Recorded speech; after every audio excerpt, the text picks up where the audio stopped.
वाहिगुरू जी का खालसा वाहिगुरू जी की फतेह। दो तलवारां बत्तियां, एक मेरी दी एक पीर दी, एक अजमत दी एक राज दी, एक राखी करे वजीर दी, हिम्मत बाहां कोटगढ़ दरवाजा बलख बुखीर दी, नाल सिपाही नील नल मार दुष्टा करे तगीर दी, पग तेरी की जहांगीर दी। गुरु प्यारी सत्संगी जनों, आज 30 तारीख पाव 30 जून सन 1606 गुरु हरगोबिंद पातशाह का मीरी पीरी दिवस कह लीजिए या शस्त्र धारण दिवस कह लीजिए। एक वखरी रिवायत शुरू हुई गुरु प्यारे गुरु हरगोबिंद पातशाह तो शस्त्र धारण दी।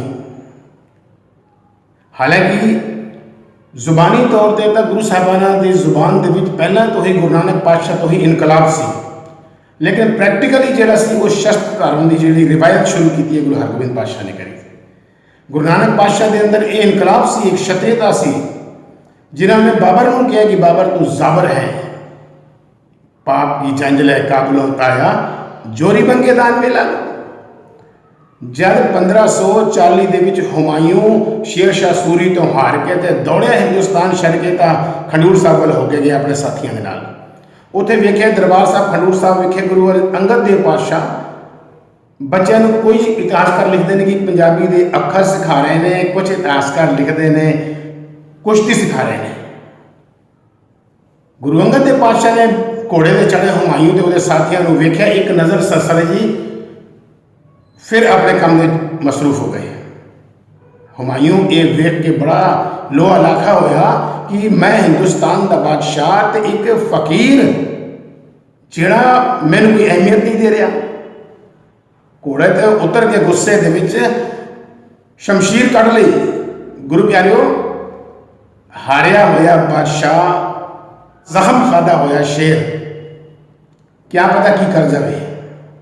लेकिन गुरु अंगद देव पातशाह की दिलेरी गुरु प्यारिओ, म्यान चो तलवार कढ़ ली। हुमायूं ने कहना कि यह हिंदू फकीर, मैं जिधरों निकल के आया मेरे सामने हिंदुस्तान की रियाया ने नजर झुकाइया, मैनू सलाम किया है सिर झुका झुका के, एक तू मैनू अहमियत नहीं दे रहा। गुरु अंगद देव पातशाह बड़े ही निडर होके उसी तरह ठरमे के नाल जवाब दिता है कि हुमायूं, ये जी शमशीर तो इतने फकीरों के ऊपर कढ़ रहे हैं, शेर शाह सूरी के खिलाफ नहीं निकली, तेरे बाजुओं की ताकत खत्म हो गई उस पर। बस कहने का अंदाज ऐसा सी कि पानी पानी हो गया हुमायूं, ते हाथ जोड़ के माफ़ी मंगी गुरु अंगद देव पातशाह तो। ये एक जुबानी इनकलाब है। गुरु अमरदास पातशाह ने तो गुरु प्यारे हुक्म ही कर दिता कि जेड़ा भी साडे मुलाकात करने वास्ते आवे, साडे दर्शन करने वास्ते आवे, पहला गुरु के लंगर के प्रसादा छकेगा। जब बादशाह अकबर आया तो उस वेले भी यही शर्त लागू अमरदास पातशाह की। अकबर ने पहला सत्कार के नाल लंगर प्रसाद छकिया, फिर गुरु अमरदास पातशाह के नाल उन्होंने भेंट की। गुरु रामदास पातशाह ने स्पष्ट लिखा कि जे सुख दे ता तुझे आराधी, दुख भी तुझे ते आई, जे भुख दे ता इतही राजा, दुख विच सुख मनाई, तन मन काट काट सब अर्पी, विच अग्नियां चलाई। ऐसे गल नूं गुरु अर्जन देव पातशाह ने प्रत्यक्ष करके दसिया है। उन्होंने शहादत वेले कितना उन्होंने जुल्म तशद्दद होया आप जानते हो। गुरु प्यारिओ, ये एक मौखिक तौर पर, एक जुबानी तौर पर क्षत्रियता सी, एक सिपाहियत सी, लेकिन प्रैक्टिकल तौर पर शस्त्र धारण जो गुरु हरगोबिंद पातशाह ने किए। कुछ विद्वान सज्जन कहते हैं कि गुरु अर्जन देव पातशाह की शहादत हुई तो गुरु हरगोबिंद पातशाह ने गुरु अर्जन देव पातशाह की शहादत का बदला लेने वास्ते शस्त्र धारे। गुरु प्यारिओ, ऐसा कुछ नहीं है। इतिहास में जाइए ना, पहला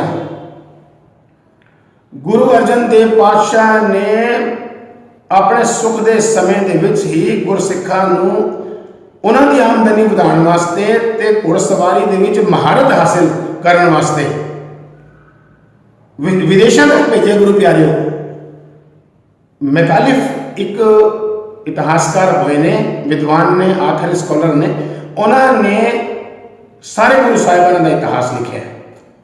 वो लिखते हैं गुरु अर्जन देव पातशाह के संबंध में कि गुरु अर्जन देव पातशाह ने अपने सिखों को विदेशों तक भेजा है, उचेचे तौर पर घोड़िया का व्यापार करने, घोड़िया की खरीद फरोख्त करने, ये एक तो माली हालत दुरुस्त हो जाएगी, दूजी गल तुहानू घुड़सवारी का बहुत वड्डा ज्ञान हासिल हो जाएगा, क्योंकि अगे घुड़सवारी कम आनी है, उन्होंने पहला पता सी। वो लिखता है मैकैलिफ कि Guru Arjan Dev sent their disciples to the foreign country for the purpose of trade, specially dealing for high breed Tajik horses and better training for the horse riding. Guru प्यारियों, हले गुरु हरगोबिंद पातशाह का अवतार भी नहीं होया, हरिदास बन जाइए ना। माता गंगा जी बाबा बुढ़ा साहब को पुत्र रत्न की प्राप्ति वास्ते गए ने, तो बाबा बुढ़ा साहब ने असीस दी, माता जी तुमरे ग्रह प्रगटेगा जोधा, जाता बलबुद्ध कि न सौदा। ऐसे ਲਈ गुरु हरगोबिंद पातशाह के जहन ਦੇ ਵਿੱਚ शस्त्र विद्या ਲਈ खुदादास सलाहियत युद्ध कला ਵੱਲ बहुत ध्यान ਸੀ गुरु हरगोबिंद पातशाह ਦਾ। गुरु अर्जन देव पातशाह जब 1606 ਦੇ ਵਿੱਚ शहादत वास्ते लाहौर जान लगे तो वो एक परंपरागत जी गुरता गद्दी की रस्म सी वो निभा के ते गुरता गद्दी की जिम्मेदारी गुरु हरगोबिंद पातशाह को सौंप के गए संगत के। लेकिन क्योंकि एक हुण नवी रिवायत चलानी सी, मीरे दे नाल पीरी की संत दे नाल सिपाहियत की एक परंपरा चलानी सी, सो एक उच्चा थड़ा बनाया गया। गुरु हरगोबिंद पातशाह की उम्र उस वक्त केवल ते केवल 11 साल है। 11 साल की अवस्था के गुरता गद्दी की जिम्मेदारी आई तो बहुत बड़ा इनकलाब, बहुत बड़ी तब्दीली गुरु घर की जी गुरता गद्दी की रस्म के आई तब्दीली। गुरु प्यारियों, एक बहुत उच्चा ते सोहना थड़ा बनाया गया। इसनों किसी राज मिस्त्री ने नहीं बनाया, बल्कि और रूहानी आत्मावां बाबा बुढ़ा जी ते भाई गुरदास जी ने अपने हाथी बनाया है। गुरु बिलास पातशाही 6 में लिखे कि किसी राज ने हाथ लगायो, बूढ़े और गुरदास बनायो। बहुत सोहना एक उच्चा थड़ा बना के जिसको अकाल बूंगा नाम दिता गया, तो उस थड़े के उपर गुरु हरगोबिंद पातशाह को 2 शस्त्र 2 तलवारां, एक मीरी नाम दिता गया। एक मीरी माने अमीरी, एक फारसी का लफ्ज़ अमीरी पाओ दुनियावी बादशाहियत, एक पीरी पाओ फकीर अध्यात्म की लाइन, रूहानियत की लाइन चली। 2 तलवारां गुरु पातशाह को बाबा बुढ़ा साहब ने आप पहनाइया। तो गुरु हरगोबिंद पातशाह ने उस वक्त ऐलान किया कि जेड़े भी गुरसिख शस्त्र भेटा करनगे, जेड़े सोहने सोहने घोड़े हासिल दरबार साहब भेंट करनगे, उन्होंने साड़ी तरफों वखरा ही प्यार मिलेगा। उन्होंने ऐलान सी नौजवान अपनी अपनी नौजवानियां पेश करो, नौजवान जो मर्द ने, क्योंकि सानू एक बहुत बड़ा लश्कर भी बनाना है। उन्होंने हुक्म की देर से गुरु प्यारियों, बेशुमार सिंह सोहने सोहने घोड़े लैके सोहने सोहने शस्त्र लेके अपने आप को गुरु चरणों के पेश करते गए। समझो बहुत बड़ी फौज गुरु पातशाह की तैयार हुई। 100 सिंघां की टुकड़ी बनाई गुरु हरगोबिंद पातशाह ने, ते हर टुकड़ी ते एक जरनैल रखा। 5 गुरु नानक पातशाह का हुक्म है ना कि 5 परवान 5 प्रधान पंचे पावे दरगह मान। उस वक्त गुरु नानक पातशाह ने 5 परमेश्वर किया सी। आज आप देखो कि नगर पंचायत के ग्राम पंचायत के 5 परमेश्वर आज मनते हैं। गुरु नानक पातशाह ने 550 साल पहला कहता सी। गुरु हरगोबिंद पातशाह ने 100 सिंघां का जत्था बनाया तो एक एक जरनैल दिता है। पहले 5 जरनैल जड़े ने भाई परागा जी, भाई जेठा जी, भाई मोखा जी, भाई लंगाह जी ते भाई बिधि चंद जी, 5 जरनैल उन्होंने बनाए। कितने कितने विद्वान सज्जन जिन्होंने ने वो लिखते हैं कि भाई पैड़ा जी ते भाई पिराणा जी सन। नाम में भी थोड़ा परिवर्तन है। गुरु प्यारियों, गुरु अर्जन देव पातशाह का उस वक्त घोड़िया का क्या सी। पहला घोड़ा जेड़ा लैके गुरसिख आया है ना, वो भाई सुजान लैके आया है। इतिहास का लिखते हैं भाई सुजान पहला घोड़ा लैके आया है, अरबी घोड़ा। लेकिन लाहौर तो आंदिया गुरु प्यारियों जड़ा लाहौर का शाही काजी से रुस्तम अली ने वो घोड़ा खोलिया तो अपने कोल रख लिया। भाई सुजान आ गया गुरु पातशाह ने, उन्होंने शिकायत की थी कि घोड़ा मैं लिया सी थोड़े वास्ते बहुत सोहना अरबी घोड़ा, लेकिन वो शाही काजी जड़ा रुस्तम अली, मैं थोड़ा रुस्तम अली काजी वाल गुरु प्यारियों आप जी ध्यान दिलावा। जी माता कौला जी का जिक्र आता है गुरु हरगोबिंद पातशाह के इतिहास के। ये माता कौला जी जो सन, इन्हों के पिता जी राजपूत सन, तो उन्होंने हत्या हो गई। उन्होंने हत्या के बाद माता कौला जी की मां को जो काजी रुस्तम अली ने अपने कोल रख लिया जबरदस्ती। उस वक्त कौला जी सन बहुत छोटे सन, इन्हों का नाम सी कमला। लेकिन जिस तरह आगे बढ़ता गया ये काजी रुस्तम अली ने कमला तो इसका नाम बदल के कुमरवा रख दिता। लेकिन जब कौला सियाणी हुई जवान हुई तो वो काजी रुस्तम अली भावें काजी सी लेकिन उसके जोड़े विचार सन ना वो एक बेटी वाले नहीं सन माता कौला वास्ते वो पैड़े विचार रखता सी ते इस गल की शिकायत माता कौला जी ते उहदी माता ने साईं मियाँ मीर जी को कही। साईं मियाँ मीर जी ने कहा कि इत्थे कोई किसी के इतनी हिम्मत नहीं कि आप जी को इस काजी रुस्तम अली तो बचा सके क्योंकि ये शाही काजी है, इसके कोल बहुत बड़ी ताकत है। हाँ, गुरु हरगोबिंद पातशाह एक ऐसी शख्सियत ने जेड़े आप जी को बाइज्जत बचा सकते हैं इस काजी की पैड़ी नीयत तो। सो गुरु प्यारियो, गुरु हरगोबिंद पातशाह के कोल खुद साईं मियाँ मीर जी ने माता कौला जी को भेजा है तो गुरु हरगोबिंद पातशाह के नाल माता कौला जी दरबार साहब आए ने तो उत्थे उन्होंने वास्ते गुरु हरगोबिंद पातशाह ने स्थान भी बनाया। ना पहला नाम कमला सी, बाद इस्लामिक नाम काजी ने कुमरवा रख दिता तो बाद जोड़ा है ये नाम गुरु हरगोबिंद पातशाह ने कमला रखे। 1629 अमृतसर साहब विखे माता कौला जी का स्वर्गवास होया। गुरु प्यारे में जिक्र कर रहा सी कि उस काजी ने घोड़ा रख लिया तो गुरु हरगोबिंद पातशाह ने बाद घोड़ा लिया। अगे चल के 2 घोड़े होर भाई बख्तमाल जी ते भाई तारा चंद जी वही उधरों बलख बुखारे तो लेके आए हैं क्योंकि गुरु अर्जन देव पातशाह ने विदेशों तक भेजा है। बलख बुखारा जो अफगानिस्तान का परला हिस्सा है, उधर ही अरबी घोड़े बहुत सोहनी नस्ल के मिलते हैं। उधरों ही बलख बुखारे तो घोड़े लेके आए हैं भाई बख्तमाल ते भाई तारा चंद, ये भी खोले तो ये भी उन्होंने जोड़े शाही फौजी सन उन्होंने बादशाह शाहजहां के दरबार के किले के लाहौर बंद कर दिते। गुरु हरगोबिंद पातशाह शिकायत की गुरु हरगोबिंद पातशाह भाई बख्तमाल ते भाई तारा चंद जी ने तो गुरु हरगोबिंद पातशाह ने भाई बिधि चंद की ड्यूटी लाई। तो भाई बिधि चंद जी पहला घोड़ा साइस बन के लाहौर के किले चो लेके आए। साइस कहते हैं जो घोड़िया के अस्तबल की देखभाल करता है। तो दूजा घोड़ा एक ज्योतिषी बन के लेके आए। तो गुरु प्यारियो अगे चल के जब गुरु हरगोबिंद पातशाह ने दूसरी जंग जीती गुरु हरगोबिंदपुर की, मैं घोड़िया का जिक्र कर रहा, तो उस वक्त जंग जीतने के बाद गुरु पातशाह कुछ समय उत्थे हरगोबिंदपुर रहे। उत्थे ही एक भाई सुभागा नाम का सिख जो 5 घोड़े लेके आया, बहुत सोहनी नस्ल के। एक घोड़ा गुरु पातशाह ने अपने कोल रखा, एक घोड़ा जोड़ा सी बाबा गुरदित्ता जी अपने सुपुत्र को दिता, एक घोड़ा जोड़ा सी भाई बिधि चंद जी को दिता, एक घोड़ा पहंदे खान जी को दिता, तो एक घोड़ा अस्तबल के रखे है। खेड़ देखो गुरु प्यारे, गुरु हरगोबिंद पातशाह ने जब जपजी साहब का पाठ के कोई शुद्ध पाठ सुनाए तो भाई गोपाला जी ने जिस तरह पाठ सुनाया आप इतिहास सुनते हो। गुरु पातशाह इतने मंत्र मुग्ध होए पाठ के इतने उन्होंने ध्यान लग्या कि उन्हीं अपना जो गुरु नानक पातशाह की गुरता गद्दी की जिम्मेदारी है भाई गोपाला जी को देने लगे। जब पाठ समाप्ति होने लगा इतने एकाग्र हो गए भाई गोपाला जी पाठ करते पे ने। लेकिन आखिरी पंक्तियां भाई गोपाला जी के मन के ख्याल आ गया कि जरा एक घोड़ा जरा अस्तबल बनिया हुआ है मैनू दे देना। गुरु पातशाह के खटखट के अंदर की जानत पाठ की समाप्ति हुई तो उन्होंने कहता कि भाई गोपाला जी असी तो सब कुछ देन लगे सा लेकिन थोड़े मन में घोड़े का विचार आ गया, जाओ तुम वो घोड़े ले लो। शस्त्र जोड़े सन 2 तलवार तो बदियां हैं, एक मीरी की एक पीर की।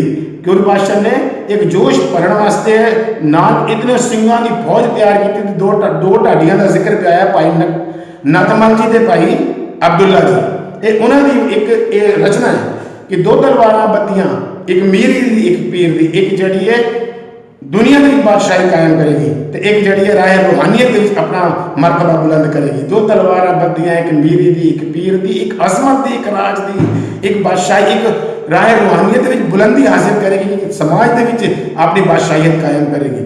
एक अजमत की, एक राज की, एक राखी करे वजीर की, वजीर माने मंत्री, मंत्रिमंडल दुनियावी बादशाहियत ये पूरी हिफाजत करेगी।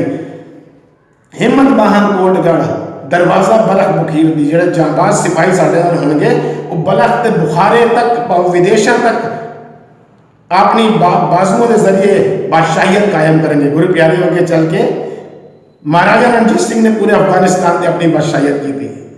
नाल सिपाही नील नाल मार दुष्टा करे तगीर दी जिक्र करें रामायण का तो नील ते नल 2 जोड़े से एक इंजीनियर सन उस वक्त के, अगर असं रूहानी नजर नाल नहीं दुनियावी नजर नाल देखिए उन्होंने पूरा लंका के पानी के ऊपर पुल बनाता सी ते उस दुश्मन के इलाके तक पहुंच गए सन। गुरु प्यारे इधर भी कविता के इशारा दिता कि नील ते नल वर्गे ऐसे इंजीनियर ऐसे जाबाज साढ़े कोल होंगे जिन्होंने बाजुओं की ताकत होगी तो असी विदेशों तक अपनी हुकूमत कायम करांगे, उत्ते भी खालसा दा निशान फहरावांगे। नाल सिपाही नील नाल मार दुष्टां नूं दमन करेंगे। तगीर माने तग, तेग दे नाल, तगीर भाव तेग वाली इशारा है। तेगां चलणगियां ते दुश्मनां दे नाश होणगे। पग तेरी की जहांगीर दी, पग जिहड़ी बन्नी जाती है ना, ये बादशाह बनते सन पहले, क्योंकि गुरु नानक पातशाह तो लेके गुरु अर्जन देव पातशाह तक पग की रिवायत नहीं सी। जिस तरह शस्त्रां की रिवायत नहीं सी, उस तरह पग की भी रिवायत नहीं सी। एक सैली करके किया जाता है, एक परना ऊन का होंदा सी, या उन्होंने सैली टोपी करके भी किया जाता है। जब बाद जब पग सजाई तो गुरु पातशाह ने अपनी वो सैली जी सी वो गुरु घर के खजाने के जमा करा दी। तो दुबारा सजाया गुरु हरगोबिंद पातशाह ने। दो तलवारां बद्दियां, मैं रिपीट करदा, दो तलवारां बद्दियां, एक मीरी दी, एक पीर दी, एक अजमत दी, एक राज दी, एक राखी करे वजीर दी, हिम्मत बाहा कोटगढ़ दरवाजा बलख मुखीर दी, नाल सिपाही नील नल मार दुष्टा करे तगीर दी, पग तेरी की जहांगीर दी। सो गुरु प्यारे हो, यही तलवारा यही शमशीरा, कितना प्यार गुरु पातशाह ने इन्हें शस्त्रां दे नाल कीता। अगे चल के अपने सुपुत्र गुरु तेग बहादुर पातशाह का नाम ही तेग बहादुर रखा है। भाव तेग दा बहादुर जद गुरु तेग बहादुर पातशाह ने 1634 दे विच 13 साल की उम्र दे विच जिहड़ी जंग लड़ी है करतारपुर साहब की, ऐसे जोहर दिखाए ने अपनी शमशीर दे तेग दे। गुरु हरगोबिंद पातशाह ने नाम रखा तेग बहादुर। ਤੇ ਅੱਗੇ ਚੱਲ ਕੇ ਗੁਰੂ ਤੇਗ ਬਹਾਦਰ ਪਾਤਸ਼ਾਹ ਦੇ ਸੁਪੁੱਤਰ ਦਸ਼ਮੇਸ਼ ਪਿਤਾ ਸਾਹਿਬ ਸ੍ਰੀ ਗੁਰੂ ਗੋਬਿੰਦ ਸਿੰਘ ਜੀ ਮਹਾਰਾਜ प्यार करते सानू शस्त्रां दे नाल। आसी माने भी तलवार होंदी है। अस कृपान खंडो खड़क तुबक तबर तीर, सेफ सलोही सही यही हमारे पीर, तीर तू ही सही तू ही तबर तलवार, नाम त्यारो जो जपे भाई सिंध पाव पार, काल तू ही काली तू ही तेग तीर, तू ही निशानी जीत की आज तू ही जगबीर। कितना प्यार गुरु पास्ता शस्त्रां, क्यों शस्त्रां के अधीन है राज। वो कहते हैं कि शस्त्रां के बिना राज नहीं मिलता, तो अपनी हिम्मत ने अपना हौसला चाहिए। कोई किसी को राज ना दे है, जो ले है निज बल से ले है। सो गुरु प्यारे हो, अगे चल के गुरु गोबिंद सिंह पातशाह ने हर सिख नूं खालसा बनाया, तो हर सिख वास्ते 5 ककार, जिहदे विच अहम ककार जिहड़ा है वो श्री साहब कर दी। सो गुरु हरगोबिंद पातशाह की चलाई हुई मीरी ते पीरी की रस्म ये अज तक खालसा जिहड़े गुरु के लाडले ने, गुरु की सतगुरां की चरण छोह नूं अपने मस्तक ते ला के अपने आप नूं बड़ा वडभागा समझते हैं। ये अज तक गुरु हरगोबिंद पातशाह की बख्शिश की हुई मीरी ते पीरी वो धारण करते। सो गुरु प्यारे हो, अज 30 तारीख महीना जून का सन 1606 गुरु हरगोबिंद पातशाह का मीरी पीरी दिवस, शस्त्र धारण दिवस है। सारिया संगतां नूं गुरु हरगोबिंद पातशाह के मीरी पीरी दिवस की या शस्त्र धारण दिवस की बहुत बधाई। कोई भी इतिहास की गल करते हाँ बेअन भुल्लां चुकां हो गई होणगियां, क्योंकि भुल्लण विच की आ सब कोई करता आप न भुल्ले। अरदास करिए प्रभु परमात्मा के चरणां दे विच, जिन्हां दिसंदड़ियां दुरमत वंजे, मित्र असाडड़े सेई, हौं ढूंढेंदी जग सबाया, जन नानक विरले के, जन नानक विरले के। वाहिगुरू जी का खालसा, वाहिगुरू जी की फतेह।